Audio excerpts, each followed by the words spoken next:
todos, bienvenidos a un nuevo vídeo en mi canal. Hoy vamos a estar viendo el caso de Jeffrey Epstein y todo lo que se está hablando con respecto a sus crímenes y famosos involucrados. Hay mucha información al respecto, pero intentaré resumir y explicar desde el principio. Desde quién fue Jeffrey Epstein, de dónde viene, cómo llegó a la cumbre del poder, hasta la trama detrás de su muerte, las noticias falsas que están circulando y la famosa lista de famosos involucrados. Quédate conmigo para conocer los detalles.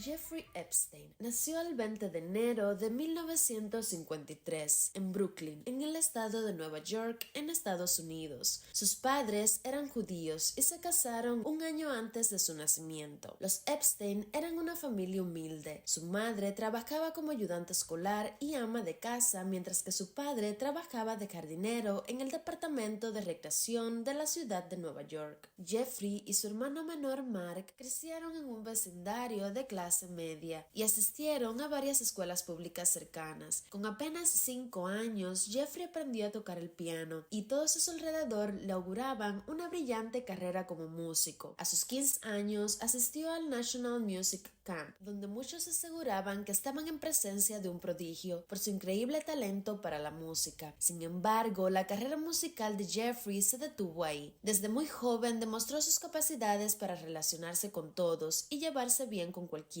Tenía el don del liderazgo y de la manipulación. A sus 19 años comenzó a interesarse en las matemáticas, por lo que ingresó al Instituto de Matemáticas y Ciencias en la Universidad de Nueva York, pero terminó abandonando la carrera luego de 3 años, en 1974, sin obtener un título. A pesar de no tener credenciales o un título universitario, logró obtener un puesto ese mismo año como profesor de física y matemáticas en la prestigiosa Dalton School. Allí trabajó durante 2 años. El padre de 2 de los estudiantes de esa escuela, Alan Greenberg, era el director ejecutivo de Bear Stearns, el cual le ofreció empleo en dicha empresa. Es así como en 1976 Jeffrey se une a esta compañía como asistente junior de bajo nivel de un comerciante de piso. Bear Stearns era un banco de inversión global y broker de valores hasta que fue vendido a otro banco en 2008 durante la crisis financiera global. Jeffrey rápidamente fue ascendiendo, pues demostró ser muy bueno para esto, por lo que llegó a asesorar a los clientes más ricos del banco. Tenía una gran habilidad con los clientes adinerados y para resolver problemas complejos. Fue así como 4 años después de haberse unido a la empresa, Jeffrey se convirtió en socio comanditario. Sin embargo, en 1981 se le solicitó que abandonara la compañía por una situación desconocida. A pesar de que este partió abruptamente del lugar, permaneció cerca del director ejecutivo Jimmy Kane y Alan Greenberg y fue cliente de este banco hasta que colapsó en el año 2008. Ese mismo año, Jeffrey Epstein fundó su propia empresa de consultoría, Intercontinental Access Group, que ayudó a clientes a recuperar dinero robado de corredores y abogados fraudulentos. A veces trabajaba como consultor para gobiernos y personas muy adineradas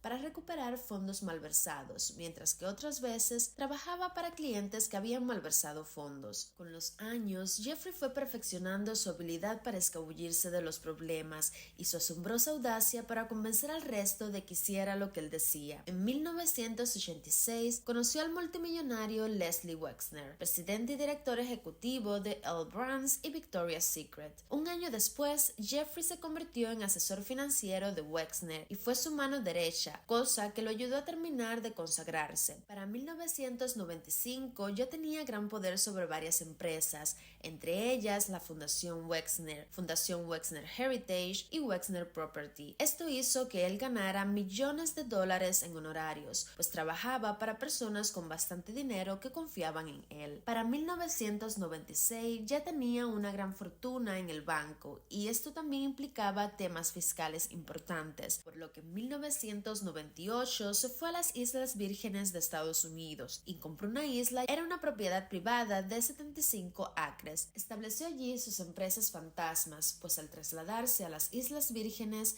este pudo reducir los impuestos federales sobre la renta en un 90%, convirtiéndose en un paraíso fiscal para él. Epstein era muy bueno organizando fiestas. A medida que su carrera y lista de contactos fue creciendo, este frecuentaba cada vez más diferentes círculos de personas influyentes y poderosas. Las fiestas más conocidas y controversiales fueron las que organizaba en su isla, donde a partir del 2007 comenzó una gran remodelación y construcción de las edificaciones. En pocos meses casi duplicó su tamaño, con una extensa red de terrazas, cabañas, piscinas, casas de playas, muelles, un helipuerto, edificios públicos, gradas y una cancha de tenis. En esta isla, Jeffrey organizaba extravagantes fiestas, a las cuales asistían un gran número de personas influyentes y poderosas, entre ellos políticos de gran peso, actores, actrices, modelos, celebridades y los directores ejecutivos de las empresas más reconocidas del mundo. En cuanto a su vida amorosa, pasaron dos mujeres importantes. Una de ellas era Eva Anderson Dublin, con quien estuvo por aproximadamente 11 años, y eventualmente, al terminar su relación con esta, terminó conociendo a Ghislaine Maxwell, quien ha sido señalada y acusada de cómplice y partícipe en los crímenes cometidos por Jeffrey. Ghislaine Maxwell nació en Francia el 25 de diciembre de 1961, hija del multimillonario Robert Maxwell, quien era el CEO y fundador de Maxwell Communications Corporations. A diferencia de Epstein, ella sí venía de una familia adinerada. Su familia vivía en un castillo a las afueras de París, el cual contaba nada más y nada menos que con 53 habitaciones. A los 3 meses de nacer Ghislaine, uno de sus hermanos de 15 años sufrió un grave accidente automovilístico, por lo que pasó 7 años en coma hasta el día en el que falleció. Esto llevó a Robert Maxwell y a su esposa a una tristeza y depresión profunda. Se dice que llegaron a ser negligentes con el resto de sus hijos, incluyendo a Ghislaine, pero esto cambió cuando ésta tenía 3 años, pues comenzaron a centrar toda su atención en la más pequeña, que con el tiempo se convirtió en la favorita y consentida de papá. Robert Maxwell era descrito como un hombre de carácter muy fuerte y agresivo, lo que llevó que la mayoría de sus hijos eventualmente se alejaran de él. Sin embargo, Ghislaine siempre se mantuvo a su lado y apoyándolo en todos los sentidos. Esta fue al colegio más exclusivo de Inglaterra y luego a la Universidad de Oxford. Estudió literatura e historia moderna, mostrando siempre una gran inteligencia. Los que la conocen de su época de estudiante dicen que solo se juntaba con personas adineradas como ella. Cuando llegaba a una fiesta, miraba a todos por encima del hombro, pero si había alguien que tenía poder o fama, lo trataba de manera totalmente diferente y amable. Tuvo una relación con el conde Gianfranco Scicogna, un aristócrata italiano bastante famoso y poderoso. Esta relación acabó un poco antes de vivir una de las peores tragedias para ella. El 5 de noviembre de 1991, su padre, Robert Maxwell, desapareció de la cubierta de su yate mientras navegaba por las Islas Canarias. Poco después, fue encontrado en el agua sin vida. La muerte de este quedó envuelta en un misterio. Ghislaine siempre sugirió que su padre había sido asesinado, mientras que muchos no lo veían así, pues para ellos se trataba de un suicidio o un accidente. Tras la muerte de Maxwell, se descubrió que este había hecho fraude para inflar el valor de sus activos e incumplir con las obligaciones fiscales, por lo que las deudas de un día a otro se hicieron enormes para la adinerada familia. Al ver que ya 2 de sus hermanos habían sido detenidos, Ghislaine decidió instalarse definitivamente en Estados Unidos, donde comenzó su carrera como agente inmobiliario en el año 1991. Es así como conoce a Jeffrey Epstein, quien eventualmente se convirtió en su pareja, lo cual la posicionó nuevamente en lo más alto de la sociedad, siendo así el centro de atención de las más prestigiosas fiestas y eventos. A pesar de que la relación no duró mucho, estos se dieron cuenta de que hacían muy buen dúo para los negocios, por lo que se mantuvieron trabajando juntos. Ghislaine se convirtió en asistente, confidente y gerente general de Epstein. Era la que arreglaba los problemas y facilitaba soluciones a situaciones complicadas. Además, era la encargada de organizar las casas de este, como el personal que allí trabajaba,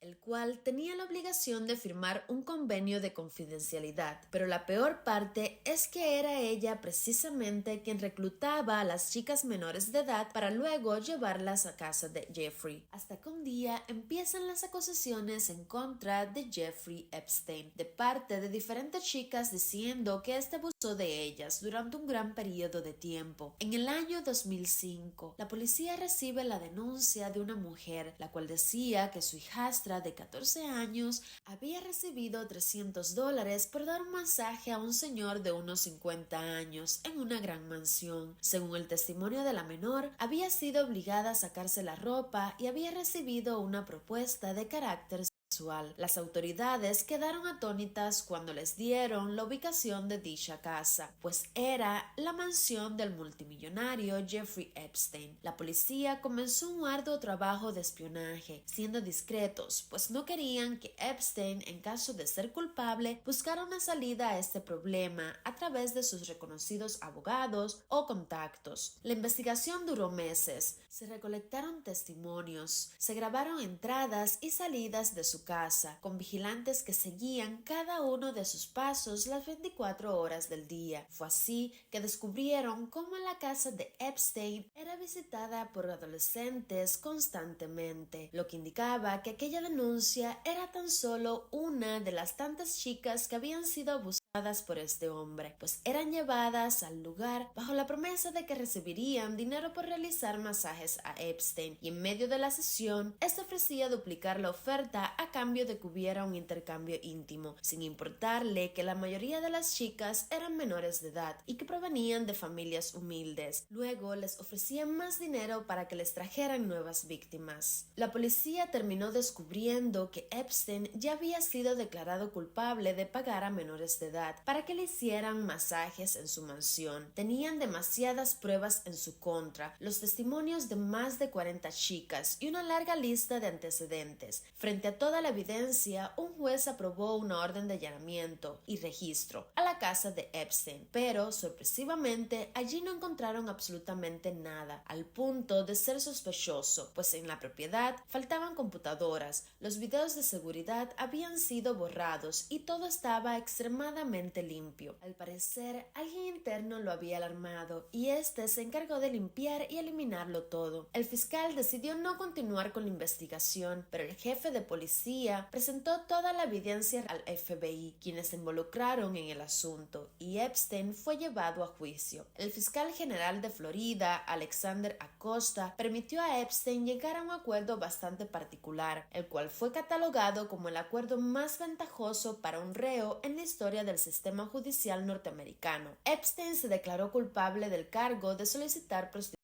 y pasó de enfrentar un encierro perpetuo a negociar una pena de tan solo 1 año y medio. También tendría que inscribirse voluntariamente en el registro de agresores sexuales. Además, llegó a acuerdos monetarios con algunas de las víctimas y también se les dio inmunidad a sus cómplices. Pero una vez más, gracias a su dinero e influencias, este tuvo un encierro de lujo. A partir del tercer mes en prisión, tuvo el privilegio de regresar a trabajar a sus lujosas oficinas durante 12 horas, 6 días a la semana. Estaba en un pabellón apartado de los demás, tenía su propia sala para ver televisión y sus visitas entraban a cualquier hora y sin restricciones. Al año y un mes fue liberado por buena conducta y se le anunció que tendría que pasar 1 año en prisión domiciliaria. Por otro lado, el ex administrador o mayordomo de la casa de Epstein, Alfredo Rodríguez, el 18 de junio de 2010 fue sentenciado a 18 meses en prisión después de ser declarado culpable de un cargo de obstrucción, pues intentó venderles por $50,000 al FBI una libreta donde había información valiosa sobre Epstein y que podía haber sido usado durante su juicio. Esta libreta en realidad pertenecía a Ghislaine Maxwell, la cual tenía una gran cantidad de nombres, información de contacto de testigos materiales y víctimas adicionales. A pesar de todas las acusaciones,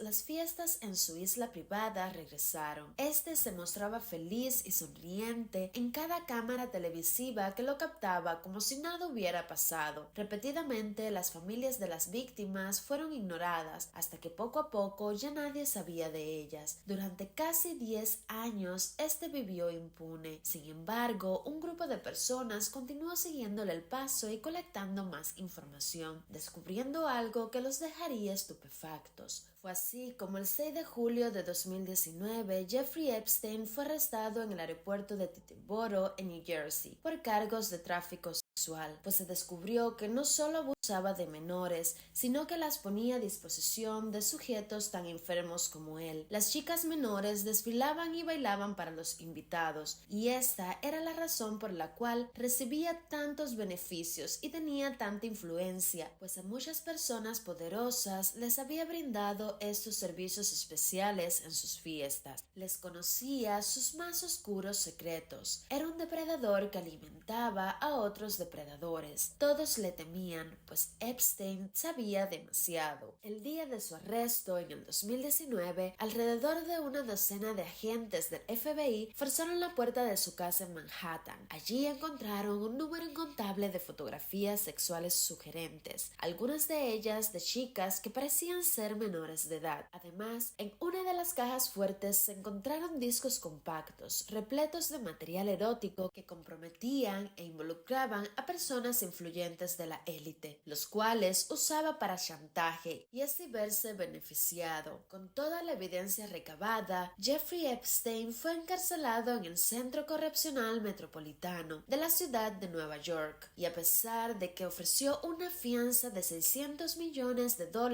esta vez el juez no cedió. Una semana después de ser detenido, Epstein fue encontrado completamente golpeado en el piso de su celda. Surgieron muchos rumores a raíz de esto, pues algunos decían que había sido un intento de suicidio, mientras que otros mencionaron que fue atacado por su compañero de calabozo. Luego de esto, Jeffrey era vigilado constantemente para evitar que este tipo de eventos se repitiera. Sin embargo, el 10 de agosto de ese mismo año 2019, Jeffrey Epstein fue encontrado ahorcado en su celda, la cual por alguna razón no había tenido vigilancia esa noche, y las cámaras de seguridad que apuntaban a esta tampoco estaban funcionando ese día. Su fallecimiento desencadenó numerosas teorías que se hicieron virales rápidamente en internet. Una de las teorías que más fuerza ha obtenido es la que asegura que Epstein no se quitó la vida, sino que fue asesinado antes de su juicio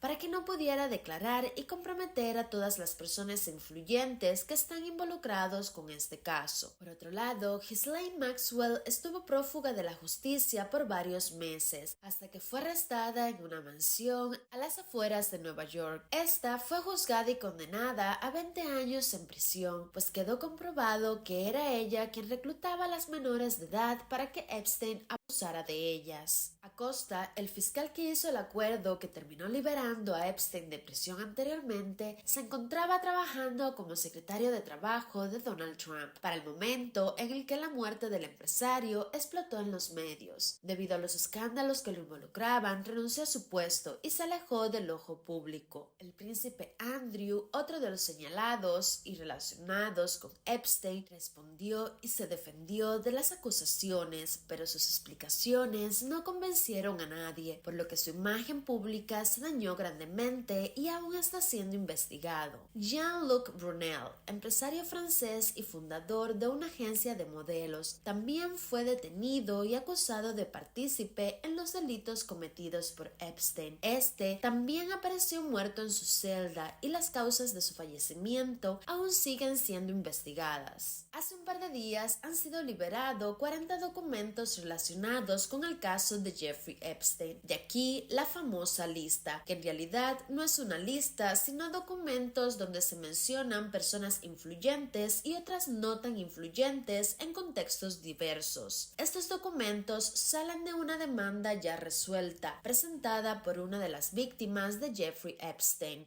Virginia Giuffre, quien demandó a la novia y cómplice de Ghislaine Maxwell, en el año 2015. Este secreto sumario fue levantado por la jueza Loretta Preska. Les voy a estar dejando en la descripción del vídeo el link a estos documentos por si quieren revisarlos por ustedes mismos. Es un poco complicado leerlos y analizarlos, pues son más bien como telegramas y transcripciones de diálogos que se dan en la corte. Pero ojo, porque hay mucha información falsa, así que mucho cuidado con esto. No crean todo lo que ven o leen en internet. Una de las tantas informaciones falsas es este diálogo, donde se menciona a Steve Hawkins, en el cual se dice que al científico le gustaba ver enanos desnudos resolver ecuaciones en una pizarra muy alta. Pero esto es totalmente falso, pues este diálogo no se encuentra dentro de estos documentos y no es más que un meme creado por un usuario de Twitter, pero que por alguna razón las personas comenzaron a difundirlo como si fuera una información real y verificada, cuando no lo es. Si es cierto que Stephen Hawking fue a una conferencia a la isla de Epstein, pues este financiaba numerosos eventos y conferencias científicas, pero a este evento asistieron otros 20 científicos de renombre para hablar de temas científicos, pero jamás se ha demostrado que fuese a la isla con las intenciones que se están difundiendo por internet. Bueno chicos, como esto, hay muchísima más información falsa en todo internet relacionado con este tema. Pero para ser realistas, si bien Epstein se relacionaba con muchos famosos, esto no significa que automáticamente todos ellos hicieran lo mismo que él, pues como parte de la élite se reunía con muchas personas poderosas, ya sea porque les caía bien o porque podía hacer algún tipo de negocios con ellos. No se puede acusar a nadie y asumir que también están involucrados sin pruebas, como para llegar al punto de crear una nube llena de información falsa y desinformar a las personas. Les recomiendo también ver el video de Dallas Review, donde desmiente a más detalle toda la falsa información que se está difundiendo con respecto a todo esto. Gracias chicos por llegar hasta el final del video, nos vemos en la siguiente historia. ¿Qué haces ahí, mi amor? Oscar, ¿qué haces ahí? ¿Ah?